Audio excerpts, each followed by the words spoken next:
Hello,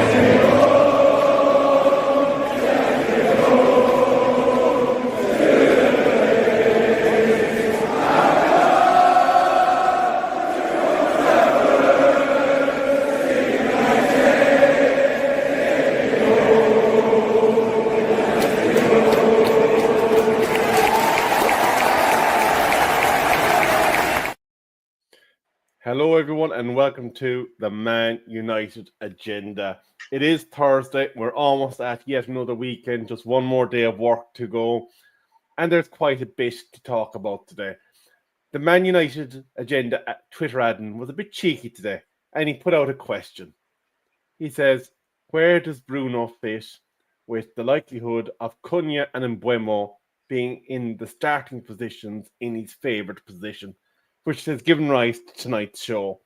And of course, we will be talking about the latest in the Jadon Sancho transfer debacle and any other Man United transfer news that has hit the papers today. But I do want to welcome Mr. Yabba Forbes. How are you feeling about this Twitter admin? Was he up to no good? Yeah, put it out there. I mean, he's getting a lot of traction, isn't it? And it's good for debate. I went through some of the comments, and it's made me sort of nod. I was like, okay, good point. There is no right answer. We all love Man United, want us to succeed. But what we must acknowledge is that Bruno is a great player for us and a key player for us. So wherever he fits, I think we should play him in the best position, which is going to benefit the team. And if that means, that he doesn't score as many goals, so be it.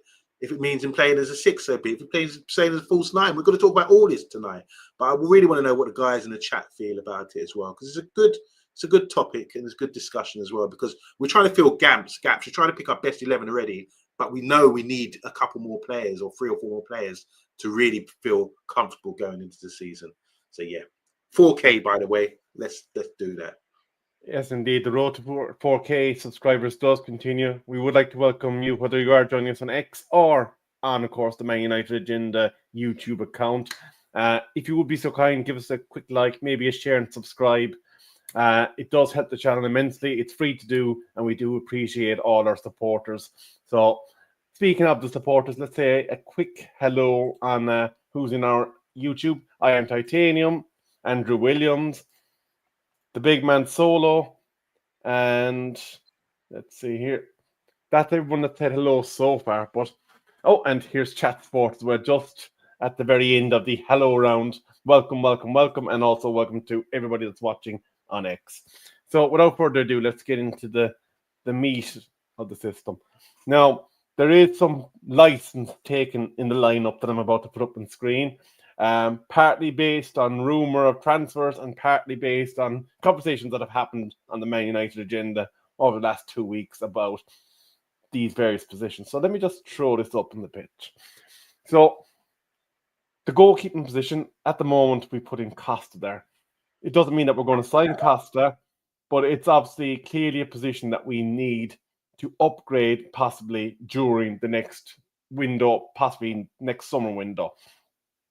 Backline then of Martinez, De Ligt, and Euro, because out of all the positions that we've had, there is no rumours of additional centre-backs. We will be reading the comments shortly, Titanium. Do bear with us. We always say hello in the first part.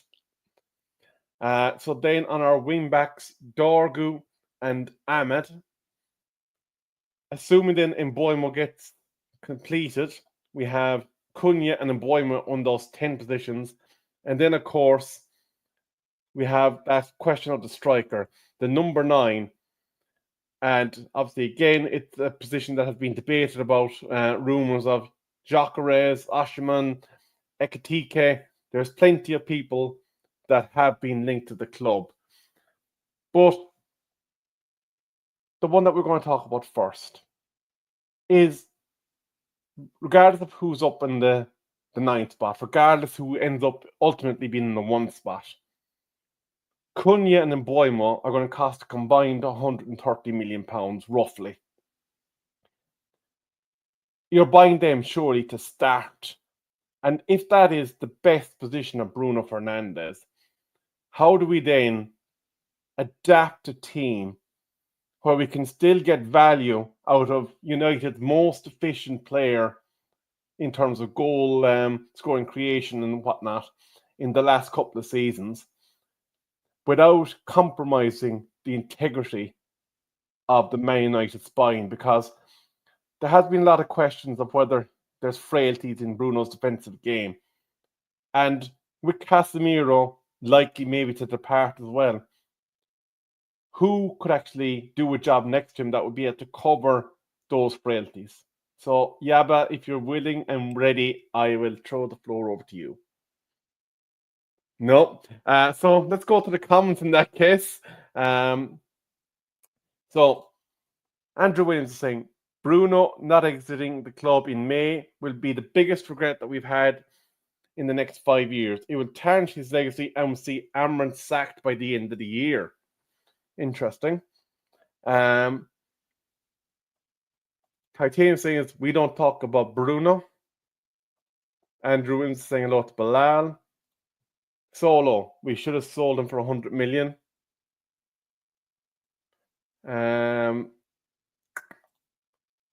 Simon Warner, good evening. Bruno's our captain. I'm happy he's staying, but if he had gone, that 100 million could have bought us a few players. Titanium is not a fan of Costa. We'll wait. I threw that in just to kind of set a bit of debate. So that was me playing a bit of skullduggery. As you do. That's why they call you Rebel. Yeah, I'm even ready to bite in, And just to add, I mean, look, you put up this team, and it is to sort of cause a bit of controversy as well, because there's no Harry Maguire, and this is a guy who's been the best defender over the last few years at the club. So that I'm not giving a bite on that one just yet. Let's talk about Bruno. I've seen the chat in the comments as well about Bruno. Should have sold him for 100 million, said Solo. Things like that. That just make me laugh. He's our best player. Clearly, we got to find a role for him. It's really, really important we do that. This is just we put together this side, this first 11, because we don't know who else is coming in. Obviously, Victor, that'd be nice if he comes in.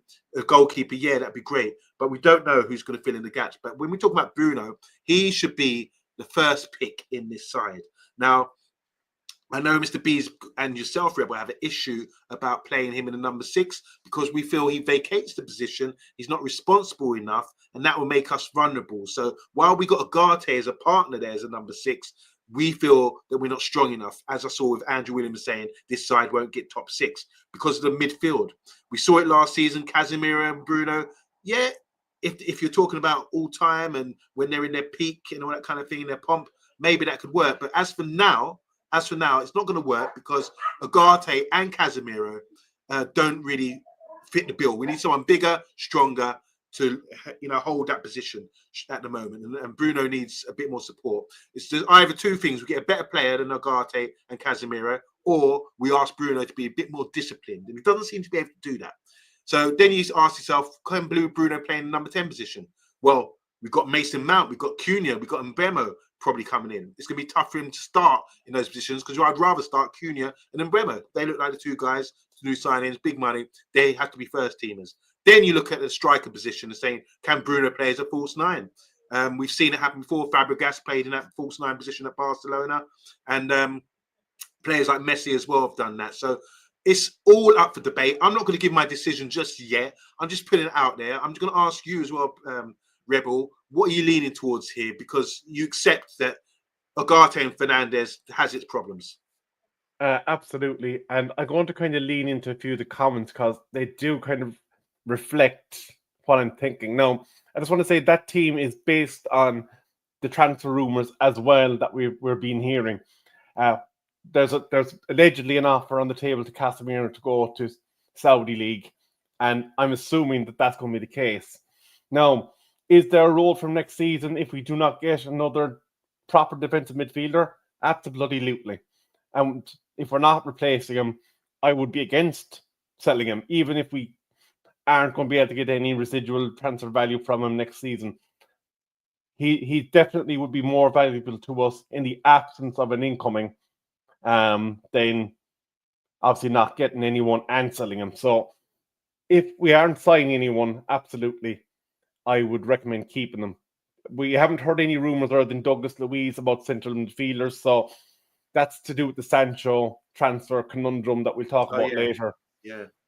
But just, you know what? Just, can you read out this comment here from Iron Titanium? Because this is the wonder kid, the kid that really smashed it, scored the FA Cup final goal, got into England's side, you know, as young as he is, based on his talent and ability. What's stopping him getting in the side?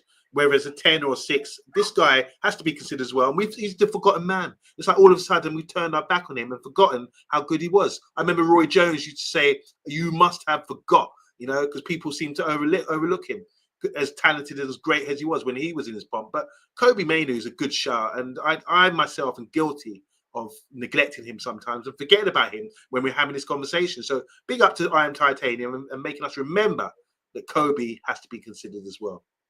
Yeah, do you know, though, I think with Kobe, you're probably going to be playing him as an 8 more than a 6, aren't you?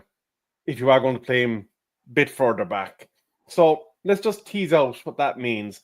Because there was a comment about playing Cunha in the 9, which obviously then means Bruno goes next to Mbuemo in the 10 roles. That gives you the opportunity to probably introduce your Kobe into the team. But then do you need basically a Casemiro with legs to do more the defensive role, kind of as a tandem? Yeah, look, there's so many variables, isn't there? This is another one you just thrown up that makes us think, okay, push Cunha to the number 9. And we were talking about Bruno playing the false 9, Cunha doing that as well. He's not like an out-and-out 9, but he's got so much ability about him. He can drive.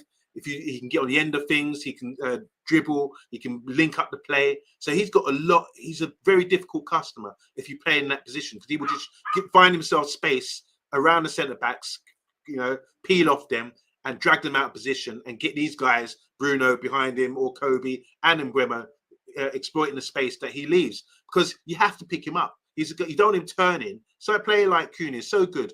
If he comes deep to get the ball and is able to turn and run at you, you've got problems. So he creates a whole world of problems for defenders if he plays as a number 9.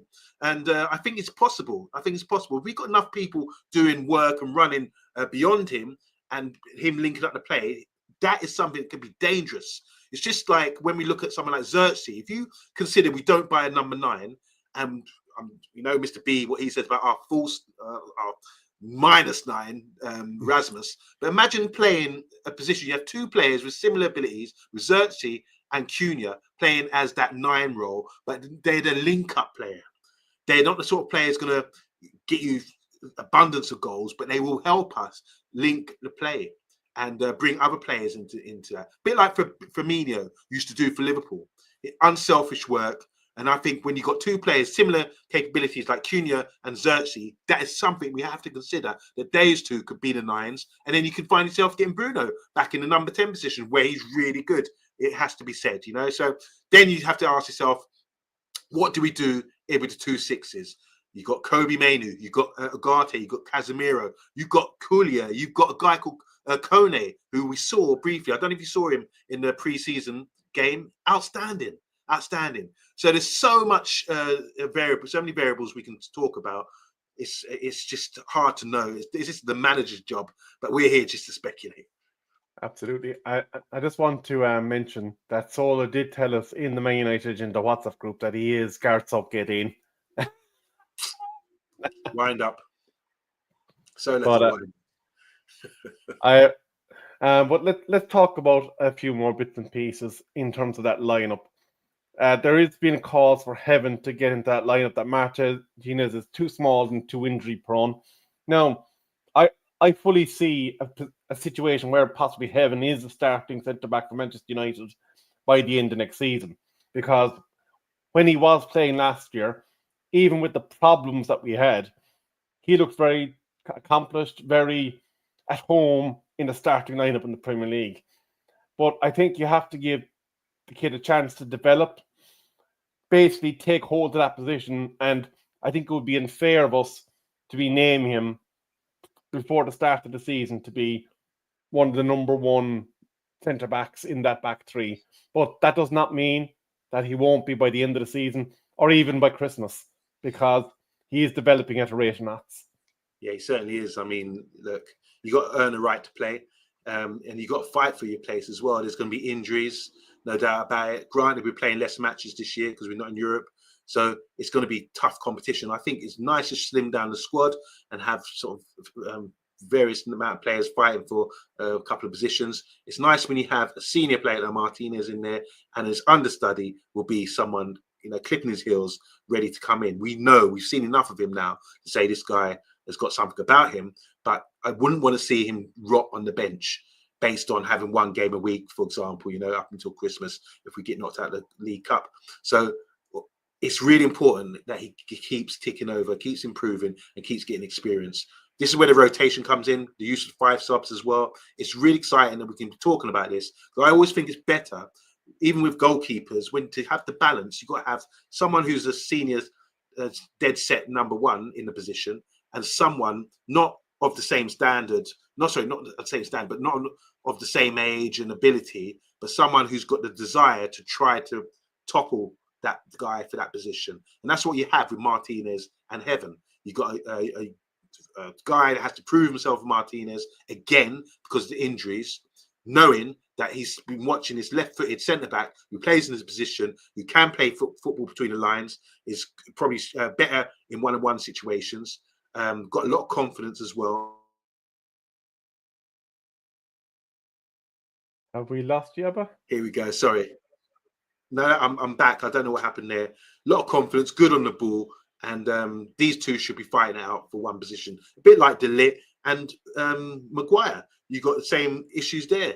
But these two, I think Maguire's ahead of him. It's up to De Ligt now to prove himself. But a lot of people are throwing him into their number 11, top 11, you know.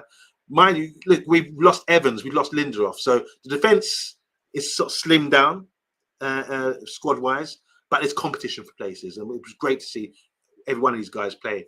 One player is not in the side, Rebel, I don't know, but this is where we have to put respect on his name, is Maz. Maz played brilliantly last season, and he's not even being considered. So that just shows you the transformation that we're making, and no one's safe apart from Bruno. Yeah, I just want to touch back on a few comments. Patrick saying that Coney needs a loan, but and there's a good chance that he might join Diego Leon, going out on loan, and maybe getting a bit of experience in the English game at some level. So that would be interesting to see. But I want to talk again because Simon's mentioning about Gyökeres and Costa. They're there purely because the 9 and the 1 position are subject to so much talk at the moment. They're not being picked over any of the other targets that are being mentioned, and it might be that none of the targets that are mentioned are signed, or it could be someone completely different. I suppose the purposes of this really was to kind of say, right, where do we put Bruno in a situation where, after spending 130 million on Cunha and Mbeumo, which is the favourite 10 position of Bruno, what kind of logistics would have to take place in order to ensure that we get the best out of our captain and also ensure the structural integrity of the lineup. Now, there's one thing that you did mention. You mentioned Mazraoui. Ahmed also could potentially be in that 10 role. Yeah. So, in terms of the 10 role, I saw Cunha and Mbeumo, Fernandes and Ahmed as the main 4, and obviously Mount, if he's not sold, also plays there. So that's 5 potential players for 2 positions.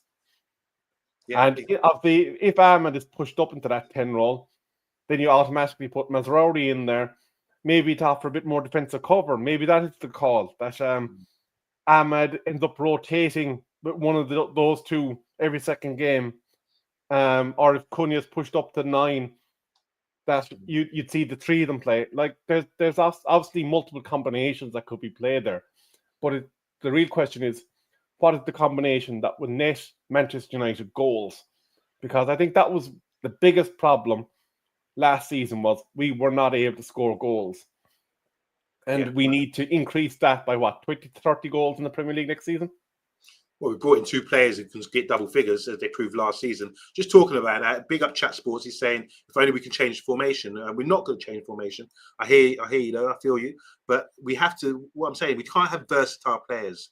So Ahmed, we've got him here in a wing back position, and then Rebel, obviously, you endorsed him playing as number 10. I just want to see, and the same we're talking about with Bruno, we could play in various positions, but I want to see players have one position and fine tune that position to make it their own, rather than have versatile guys. Because I don't want any excuse to say, "Oh, it's not my position," or you're playing in different positions, different games. We saw that with Dorgu. Dorgu plays on the left, plays on the right. When he was at Lecce, he was playing sometimes right, wide right, attacking wide right. He was playing left wing back, he's playing right wing back. Stick to one position so we can really focus on improving you in to engage with the squad and the team to improve, because it's all about familiarity and playing time week in, week out. We've got an opportunity to do that next season, which is why I feel we could push on and do quite well in the league based on having familiarity week in, week out. Same defense, same midfield lineup. Get used to each other. So I don't want to see Ahmad shuffling around in different positions, because I know he was doing really good at wing back last season, giving us something the other wing backs couldn't offer with Maz and Dallo. But then towards the end of the season, people were cussing him and saying, "Oh, he doesn't defend well." You can't have it all. So just stick to one position and focus on that. Okay, so let's get the last word on this. Obviously, as I said, this pretty much the purpose of this lineup is to cause debate. And we obviously have a number of players that are not mentioned on that lineup. Dallo was mentioned. Actually, big up to Solo Cantona, who's one of our biggest supporters on the Twitter. Enough respect. Thank you for sharing the stream. We obviously have Mazraoui that you mentioned and the chat have mentioned. Harry Maguire's obviously been mentioned. Joshua Zirkzee has obviously been mentioned, because there is talk that which in Bruno Cunha around him, could end up flourishing to a different level. There's a lot of, I suppose, unclear parts, because we do not know who yet is actually going to physically depart. It could be that we have Onana, Maguire, De Ligt, Yoro, Dorgu, Casemiro, Ugarte, Mazraoui, rotation of Ahmed, Cunha, Fernandes, and Mbeumo, and Zirkzee as the 9. Who knows what way that this could all work up come the start of the season. We're a long way out, but I suppose the fact that our first 2 signings are 10s absolutely necessitated this debate. So, in the chat, do you see him playing as a false 9? Do you see him playing as a 10, an 8, or a 6? Let us know in the chat. Yeah, you know what? That's what it's all about. I mean, we want to know. We put it out there. I haven't given my decision yet, because I'm still not sure. But we want to know where to be. Bruno's our best player. He's the number 1 player on the team sheet, in my opinion. And I'm sure most people's opinion as well. It's a quality player. Where does he play? In the 6, 8, 10, or 9?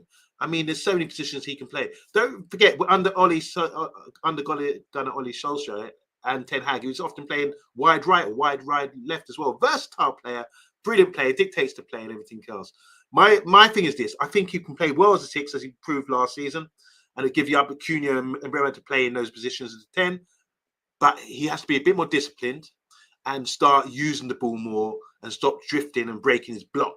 So you've got a midfield block of him and someone, his partner, Ugarte or Casemiro, whoever it may be. But don't break your block, bro.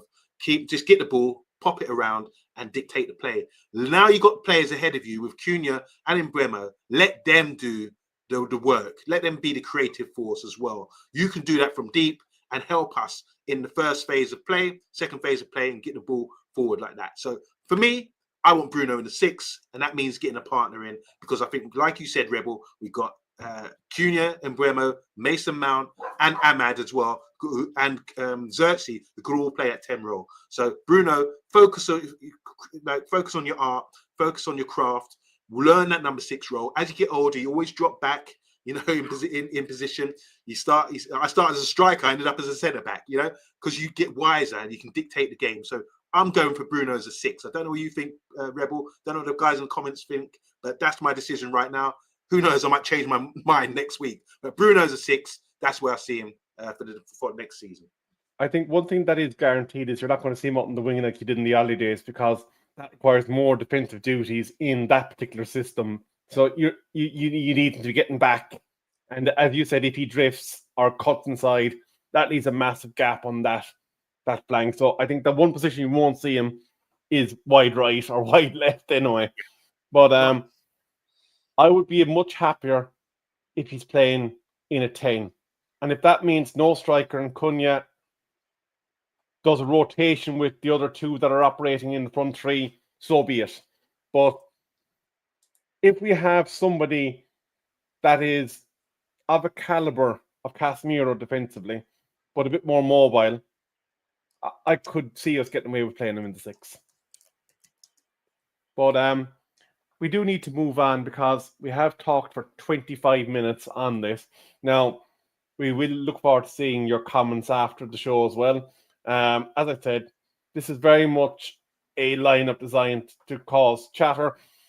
The only position on Monday that we haven't been linked with anyone is that back line, because I think between Martinez, De Ligt, Yoro, Maguire, and Heaven, with Luke Shaw, who we haven't actually mentioned at all this show, they're probably, and Maz actually can also play tucked in on that 3. I think they're happy enough with their resources there. Would you agree with that? Yeah, like I said, less games, less chance of getting injured. We want to get a balanced squad, a consistent squad next season. Consistent back 4, that's including the goalkeeper. So the 3 centre backs and the goalkeeper. Familiarity. Let's work together. Let's know each other. Let's communicate well together. And you only do that through practice and game time over and over again. So I would like to see a consistent lineup where I can pick the team on the preview show, knowing it's going to be that team that we're picking. I don't like too much rotation. It's not good for consistency. So with the players that we've got, I think that's enough. And we've got some youths who can play defence as well. I think what we got is enough to go forward with. I don't think we need to strengthen in that area as a priority. Absolutely. And I suppose the other bit of news that has been mentioned just there in the last couple of minutes is there's rumours that Boyne and Bremo's medical is going to take place next week. We will wait for the learned people in the Athletic before we give it the full vote of confidence, but some of the lesser known media personnel are telling us that the medical is going to happen next week and that the last bits of the deal have been ironed out. So let's see what happens there. But the last bit of news that we want to talk about is this ongoing debacle that is the transfer of Jadon Sancho. We thought that he was gone to Chelsea for an obligation to buy last year. Turns out there was a get-out clause. Whoever thought that was a good idea needs to lose their job. And I don't like calling for people's jobs, because an obligation to me means that there is no get-out clause. You're obliged to complete the contract. So it remains to be seen whether that is a standard practice in those obligation clauses, that there's penalty clauses to get out, but we'll wait and see.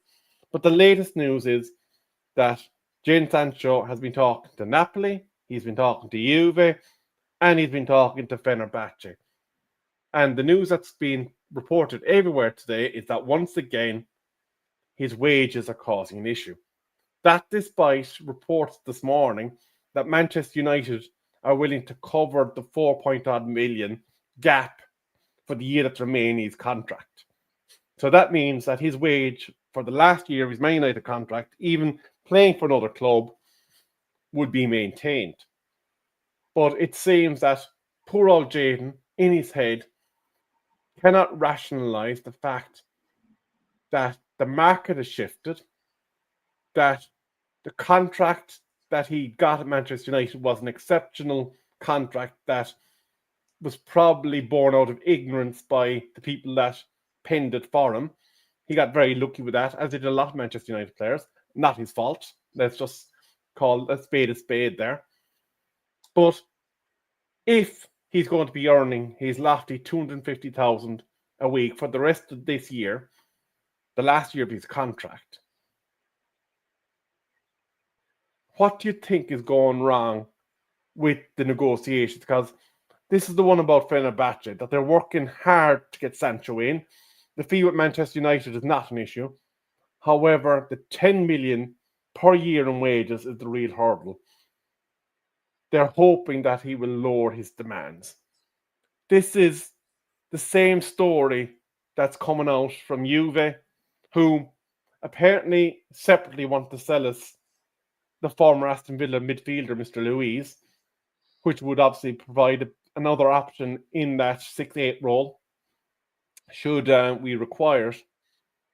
But why do you think Jayden cannot move on with his career, even having the security, if it's true, of his wage for the rest of the year? That's a good question. This means getting into the mindset of Jadon Sancho. So this is a guy who's always been a superstar, wonder kid, coming up through the ranks, always best player, always sort of people drooling over him. He got to the stage where he came up against, when he turned up at Man City, he came up against a stubborn manager who said, no, we don't play that round here. And instead of trying to fight for his place like Phil Foden did and do it the way the manager wanted, he felt he was good enough and went to Dortmund and proved that he was ready for first team football. And he really performed really well out there, as we know. And then he attracted himself, his stock went up, and we were the mugs that actually signed him. I was, I'm saying mugs in hindsight because I was really excited when he came in thinking he would do business. But then you just don't know the mindset of players. I think there's a lot of players that we can mention. I've seen Dele Alli mentioned and Ravel Morrison. People that throw away their careers. They might be super talented, but you need something else. Talent alone is not going to help you in this rough game of professional football. You have to have the kahunas. You have to have thick skin. You have to be able to be resilient to get through things and be professional. It's only 10, 12, 15 years of your life. Why not put as much effort as possible into it to become the legend you are? There's a lot of players there that don't have the talent of Jadon Sancho, but end up having better careers because they've got the mental fortitude that helps them. So I do think Sancho has been lacking there. It's really a disappointment. I hope he can turn his career around. Obviously, it's not going to be with Man United. Like the other guys, I see Dele Alli and all these other guys, Mason Greenwood. I really hope they learn before it's too late. Otherwise, you're going to look back in years to come and say, what could have been? Oh, I was better than that guy. But that guy's got trophies and medals. You haven't because you didn't have the right attitude. That's all it comes down to, attitude. And a lot of these players need an attitude adjustment and just get down and work hard while you've got the ability. You get old fast, as we know. Look at us, Rebel. Look at us. We realise you get old fast. And it's all right having the wisdom now as old people to say, boy, you got to work harder and everything else. But kids don't listen these days, do they? It's always they wait until you have the experience and then you can pass it down. But the key thing is to have, with footballers, you have to have guidance. This is why they have all this management team and all these things to try to guide them and steer them and keep them on track. It's needed because with all the money and the lifestyle that they have, the lavish lifestyle, it's so easy to get off track. And then suddenly you find yourself in a position like he is, where he's, getting lowballed by clubs because they can't afford it. Absolutely. I do want to say we are on the road to 4K. It's the last time I'll mention it tonight. If you could come over to the Man United Agenda YouTube, give us a subscribe, give today's video a like. They're all free things to do. We really do appreciate it. It helps the channel so much. And to the 95 people that are watching, 81 on Twitter and the 15 in our YouTube chat, we do really appreciate you. Just a small bit of news that just flashed across my screen. For some reason, we're linked with all the Victors this season because another keeper that we've been linked with now is John Victor. He's a Brazilian of Botafogo. So that could be one for Colum now the next time he's on to wrap his myths around. But sorry, Rebel, I just want to say that the reason why no one would mention him is just that he's being showcased right now. All these players playing in this World Club Championship, it's not just about the pride of playing for it or the dream of maybe winning it. A lot of players don't care. It's about showcasing your talents and getting a move. And this is why a goalkeeper having a good performance suddenly is in the gossip columns for Man United. There you go. Yeah. Just one thing for chat, you might have missed the start of the Sancho conversation. One of the bits of news that came out this morning was that Manchester United were going to pay the differential, the 4.5 million in the wages between the 250 and the 100 and whatever thousand that they had offered him. So this year's salary is going to be the Man United contract. So that is the bit now that currently boggles the mind. But Vincent, that's very clever. And Simon Warner saying that Manchester City 115 charges FC are 4-1 up against the old lady.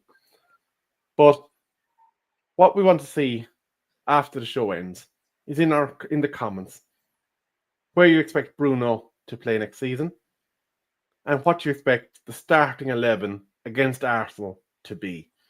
That is your mission, should you choose to accept it. We have been the Man United Agenda, and from me and from Yaba, it's a very good night to you all. Good night.